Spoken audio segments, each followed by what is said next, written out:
Christian history is full of unsung heroes, and the world of Bible translation is no exception. Even though books have been written to record amazing things God has done through different missionaries, we often forget about them because they were written so long ago. One such book is 53 Years in Syria, a 2-volume work that describes much of the missionary work done in the 1800s and early 1900s in the Middle East, including the most influential complete translation of the Bible into Arabic, which is still used as a standard text today. This is Working for the Word, and I'm Andrew Case. Yalla!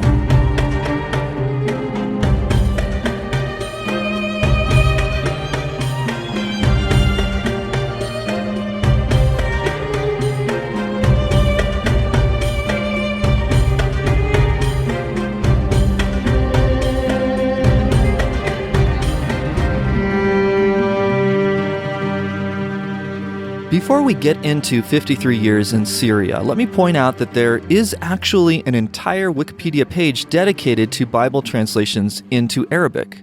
There you can read about more details if you're interested. There we see that part of what appears to be the oldest Arabic Bible or New Testament in existence was discovered in the 19th century at St. Catherine's Monastery. The manuscript, called Mount Sinai Arabic Codex 151, was created in AD 867 in Damascus.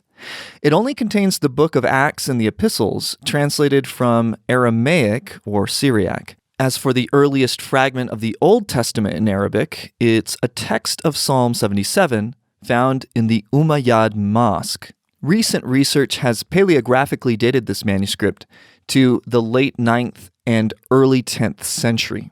Now, if we fast forward, in 1671, the Catholic Church published the whole Bible in Arabic at Rome, which was circulated for years, but eventually it was decided that a new translation was needed because it was so full of errors.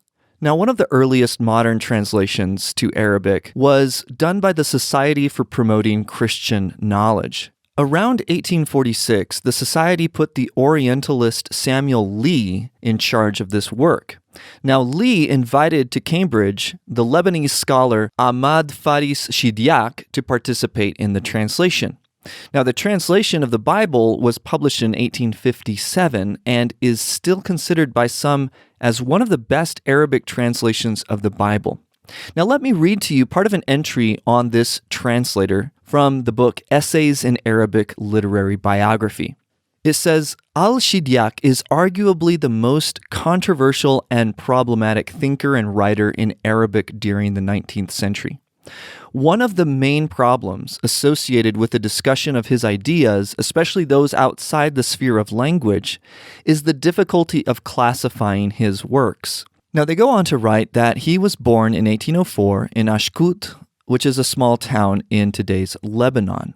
The Shidyak family was one of the renowned and rich Maronite families of Mount Lebanon. But some of them were rebellious or made unwise decisions concerning their alliances with the many contenders of power, which led in some cases, like that of al-Shidyak's grandfather, Butrus, to tragic ending.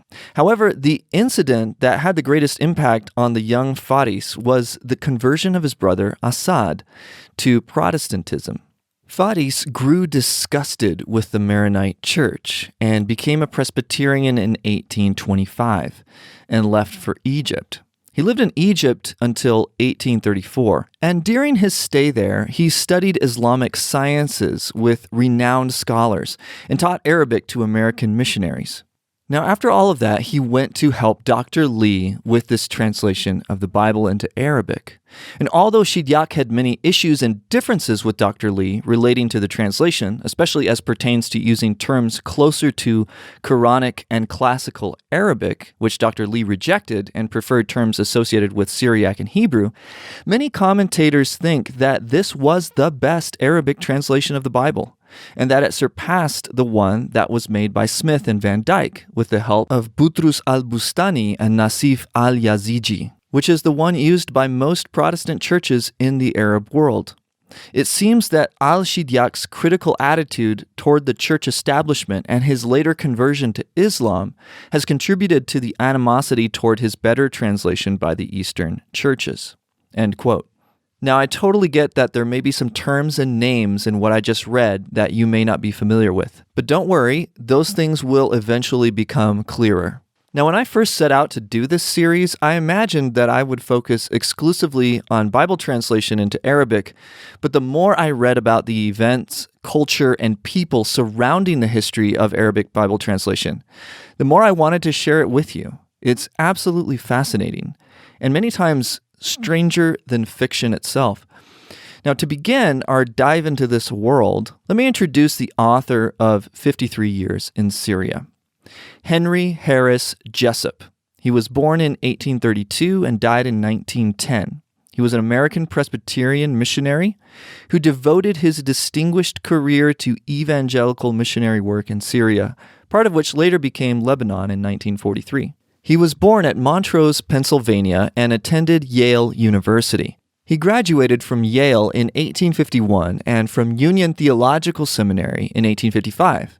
At which point he was officially ordained.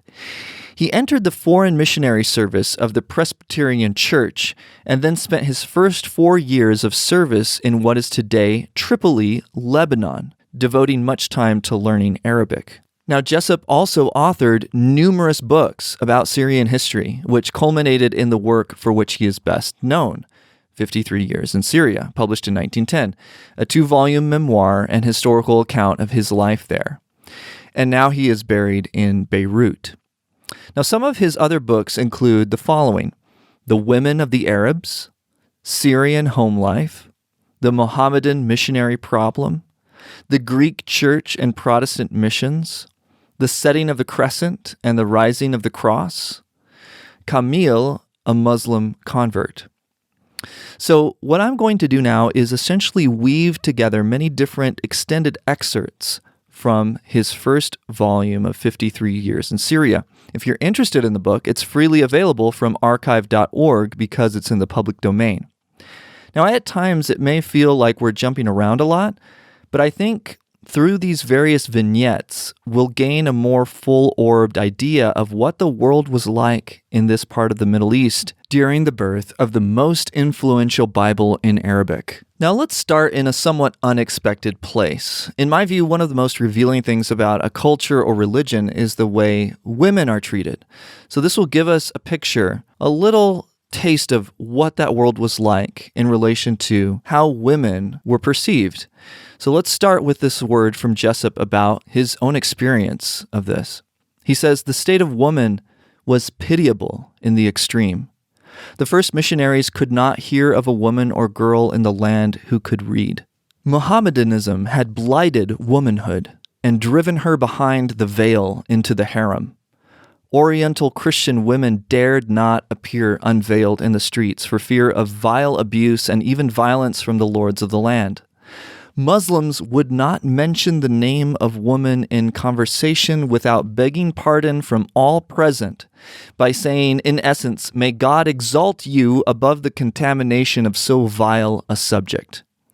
They would use the same phrase in speaking of a hog or a dog or a filthy shoe. By degrading woman, the Muslims had degraded themselves and lowered the whole tone of society. No man calling at a Mohammedan house could ever see the face of a woman, nor would he dare ask after the health of the wife or the mother, sister, or daughter. A young man never saw the face of his bride until after the marriage ceremony was over. Mutual acquaintance before marriage was not necessary and was impossible. Polygamy, the upas tree, which is a poisonous tree, of Islamic society, had corrupted all moral ideas and despoiled the home of everything lovely and of good report. The Quran enjoined wife-beating in Surah 438." End quote. Now, the further significance of this treatment of women will become clear as we learn more about what the missionaries did later on. Changing gears, Jessup describes 3 earlier missionaries who set the stage for a Bible translation to enter the Arab world. You've probably never heard of these amazing men, So let me share some snippets of them with you. The first is Jonas King, whom Jessup calls the apostle of modern Greece. He was born July 29th, 1792, in Hawley, Massachusetts. His father was a Christian farmer. Under his instruction, Jonas read the Bible through once between the ages of 4 and 6, and then once yearly to the age of 16. His conversion was at the age of 15. And without funds or aid, he determined on an education and learned the English grammar while hoeing corn. And he read the 12 books of Virgil's Aeneid in 58 days and the New Testament in Greek in 6 weeks. So that's just a little snippet to give you an idea of the caliber of men that were being sent to the Middle East back then to give the best years of their life and die young, many of them before they reached 40. Then we have another man by the name of Levi Parsons. It was written of him, his character was transparent and lovely. Few of those distinguished for piety leave a name so spotless. His disposition inspired confidence and gave him access to the most cultivated society. He united uncommon zeal with the meekness of wisdom. His consecration to the service of his divine master was entire. His 2 years of service were years of struggle with disease, incessant study, indefatigable labors in traveling and preaching to the people. His grave no man knoweth. Now, Jessup also tells us about Pliny Fisk, a linguist and preacher. He could preach in Italian, Greek, and French, and had just begun a regular Arabic Sabbath service and had nearly completed an English-Arabic dictionary when he was called to his rest, October 23rd, 1825, age 33 years. Now, when a missionary got to the Middle East back then, how did they go about learning Arabic? Well, we get a little window into this by the author of the book. He says, "My first duty was language study. We had no good dictionaries. My principal one was Freytag's lexicon in 4 volumes, the meanings all given in Latin, and studying Arabic with such helps was a weariness to the flesh. We also had little reading primers and reading books with the geography and arithmetic published at the American Press. The chief difficulty was obtaining suitable teachers. I began Arabic writing with Abu Salim, and during my 6 months visit to America the following year, I kept up Arabic correspondence with him. But it should be stated that an Arabic letter in those days consisted of 3 parts. A long, flowery, poetical introduction covering 1/3 of the page, a similar conclusion covering the last third, and a brief letter in the middle. Important business, however, was written in a postscript diagonally across the right-hand bottom of the page, and this was the part generally read by the receiver," end quote. So yeah, that's a great reason to be thankful for all the advantages that we have today for learning languages. Now let's switch gears again and get a lay of the land as far as the different religions that were all around them in Syria. So we have this crazy mix of Druses, Maronite Catholics, and Muslims. And then you have this tiny minority of Protestant influence. So first, let's learn about the Druses. The Druses are neither Muslim nor Christian, says Jessup, but a peculiar secret mystic sect having no priesthood and no assemblies for worship, claiming to be Unitarians or believers in one God, infinite, indefinable, incomprehensible, and passionless, who has become incarnate in a succession of 10 men, the last of whom was the mad Egyptian Caliph Hakim Ba'amir Ilah, who was assassinated AD 1044. They are more of a political than a religious society. It is lawful for them to believe in the religion of any sect among whom they dwell. Among the Muslims, they are Muslims. Among the Jews, Jews. Among the Greeks, they are Greeks. Among the Romanists, they are good papists. And among the Protestants, they are evangelical biblical Christians. In politics, they look to the English for protection and have always favored the American schools. They are courteous, hospitable, industrious, temperate, and brave. The Okal, or initiated class, use neither tobacco nor liquors of any kind, and anyone leaving their sect for Christianity would be disinherited. Now, what about the Maronites? Jessup calls them a Romish sect in abject obedience to their priests, bishops, and patriarch, at that time an illiterate people with a well-trained priesthood. The sect is of great antiquity and for centuries maintained its independence in the heights of northern Lebanon against Muslims, Greeks, and Bedouin Arabs. In the 12th century, during the Crusades, they accepted the primacy of the Pope and have ever since been devoted to Rome. The patriarch was, in the beginning of modern missionary work in Syria, the unscrupulous enemy of light and of God's word, claiming the right to arrest, imprison, and even put to death any Maronite reading the Bible or leaving the sect. He caused the death of Asad Shidiak in 1829, the first Protestant martyr in Syria in modern times.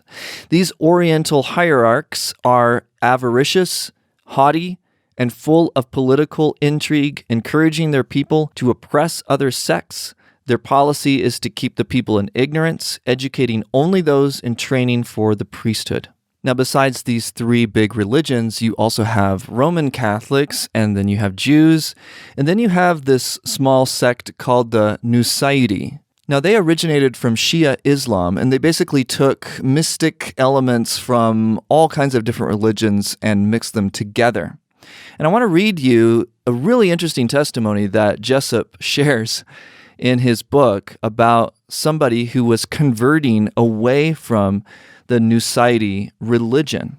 He decided that there must be a better religion because he saw a bunch of holes in what people were saying. And so he decided that there must be a better religion than this and all of its absurdities. And he went to a Muslim sheikh as a seeker after Islam.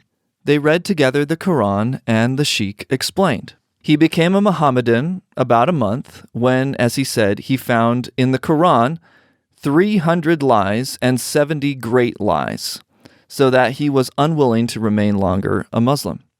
He then studied the books of the Greek Orthodox Church, turned Greek, and was baptized by a merchant of Adana. Entering on this new faith, he frequented the church and was horrified to find that, though professing to worship the true God, the Greeks actually worshipped pictures. Attending the Mass, it was explained to him that the priest blessed the wafer or bread, whereupon it was transformed into the perfect humanity and divinity of Christ. "What?" said he. "Does it become God?" "Yes, certainly." "And then what do you do with it?" "We eat it." "Does the priest eat it?" "Yes." "What? Make a god and then eat their god?" This was too much. He said he had read in an old Arabic version of Robinson Crusoe about men eating one another, but here were people eating their God. Finding Christianity to be of such a nature as this, and knowing of no better form of it, he decided to become a Jew, as the Jews read the Old Testament in the original Hebrew, and all sects acknowledge the Old Testament as true. For 4 years, he continued a professed Jew and learned to read the Hebrew of the Old Testament and the Talmud. He was at first greatly troubled lest God could not admit a heathen among his chosen people, but says he was quite relieved when he read that Ruth and Rahab, both heathen women, were among the progenitors of David.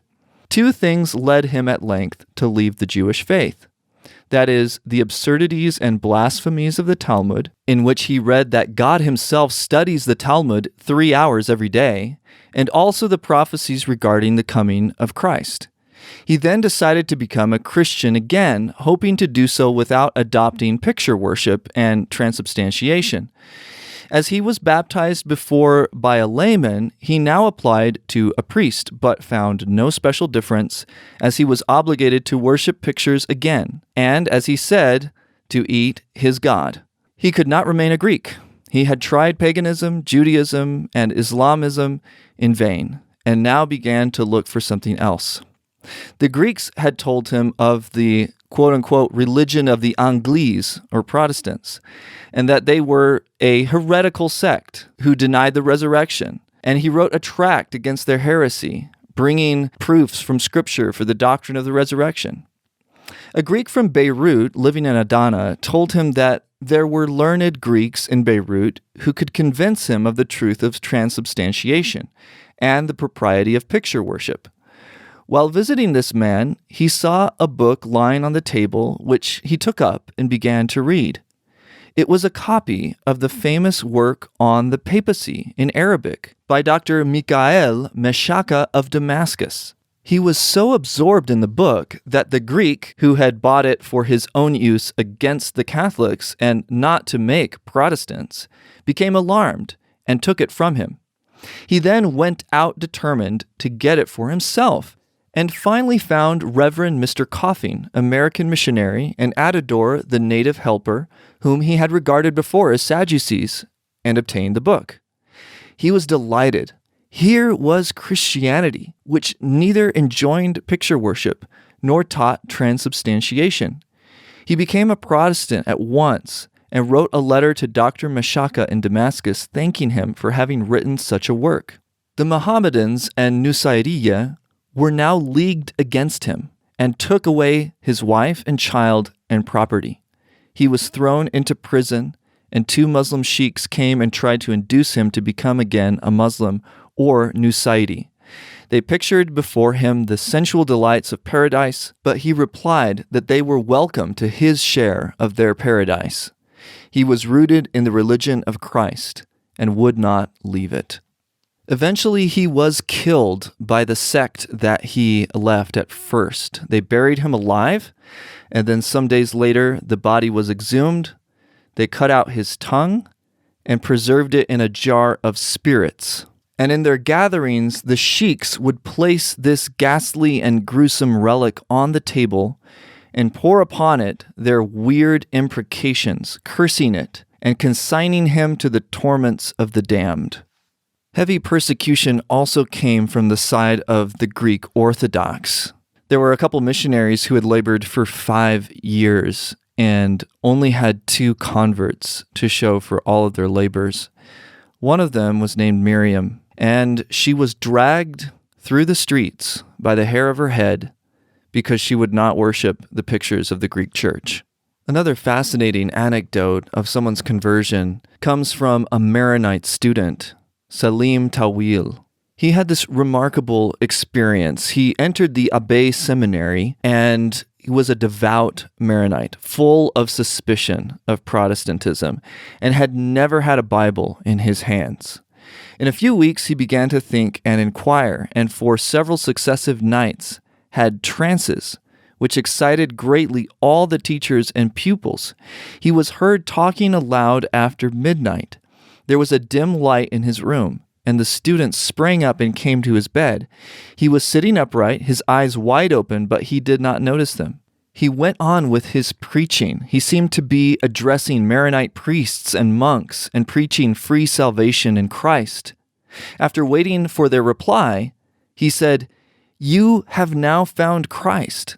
Pass on the next." Then he preached to another and another imaginary convert, telling of his own spiritual change and experience and joy in his Savior, the great change he had met, to the amazement of his fellow students who stood listening and who tried in vain to rouse him from his trance.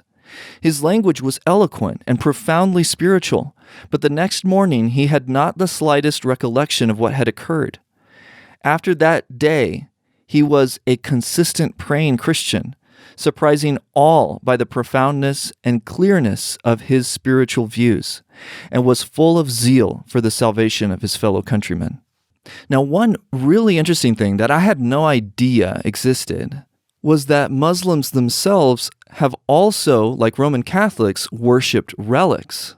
This is what Jessup writes. In 1862, the city of Beirut received from the Sultan 3 hairs from the beard of the Prophet Muhammad to be placed in one of the mosques. The military was called out and marched with music and banners to escort the wonderful and sacred gift of the Sultan, while crowds of long-robed Muslims and filthy dervishes and sheiks joined the procession which bore the holy relics to the great mosque. The whole Muslim population was excited, And this was all done to counteract the rapidly increasing European and Christian influence in Beirut, which is leaving the Muslims in the minority. Some Muslims ridiculed them as spurious. Others insisted that the use of any relics of any kind is forbidden in the Quran and say, are we to imitate the Christians in creature worship? In 1890, 2 hairs from the same beard were sent to a mosque in Tripoli and received by the populace with frantic demonstrations bordering on idolatry. So Muslims, as well as Maronites and Greeks, hold to the veneration of the hair, teeth, and bones of their saints.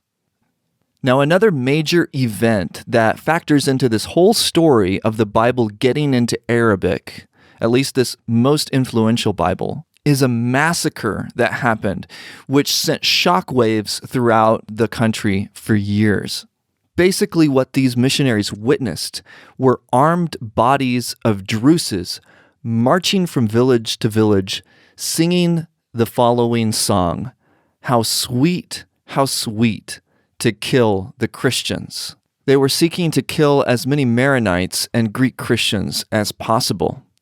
And what's crazier about this is that these people trusted the Protestant missionaries more than anyone else in the midst of this terror. Villages were burned, and these people brought their valuables, gold, silver, precious jewels, to the missionaries and deposited them there for safekeeping in the middle of that horrific massacre.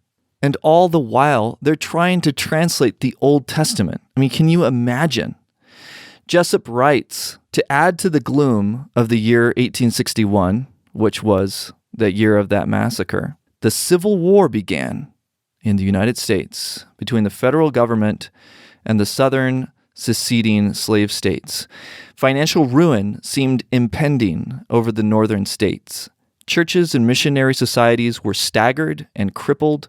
The Board of Missions sounded the note of warning and retrenchment. No boarding schools could be reopened, no new books published, no new missionaries sent out. I just cannot imagine how difficult it would be as a missionary, depending on people back in your home country, to have an actual civil war break out. Definitely a massive test of faith. Now, before we wrap this up, I began this whole series of vignettes talking about the treatment of women. And I did that because this treatment was totally reversed and began to change because of the impact of Protestant missionaries in the Middle East. They were the first people to found schools for girls. This revolutionized the cultures around them. And there are many, many women, single women, married women, who gave their lives, some of them who died young of disease, who came to teach and run these schools and make it possible to lift women out of ignorance and oppression. And this wasn't just done in the Middle East. This has been the impact of biblical Christianity all over the world over the centuries, and it hasn't been in vain. If you look at the statistics now, the difference in education between men and women is only 1 year difference. Men on average in the world receive 10 years of education. Women receive 9. That's such a staggering advance and something to be really, really grateful for. Now, I want to end this by reading the following excerpt from Jessup. He says, "Foreign missionaries have moved mountains, grain by grain, rock by rock, by steady work, year after year, toiling, delving, tunneling. The giant mountain obstacles have been gradually melted away. After years of silent, unseen, prayerful, agonizing work, suddenly a new version of the sacred scriptures is announced, and millions find the door of knowledge and salvation suddenly opened to them. It is easy to read in a Bible Society report that the Bible has been translated into Mandingo for 8 millions, into Punjabi for 14 millions, into Marathi for 17 millions, into Cantonese for 20 millions, into Japanese for 50 millions, into Bengali for 39 millions, into Arabic for 50 millions, into Hindi for 82 millions, and into Mandarin Chinese for 200 millions. But who can comprehend what it all means?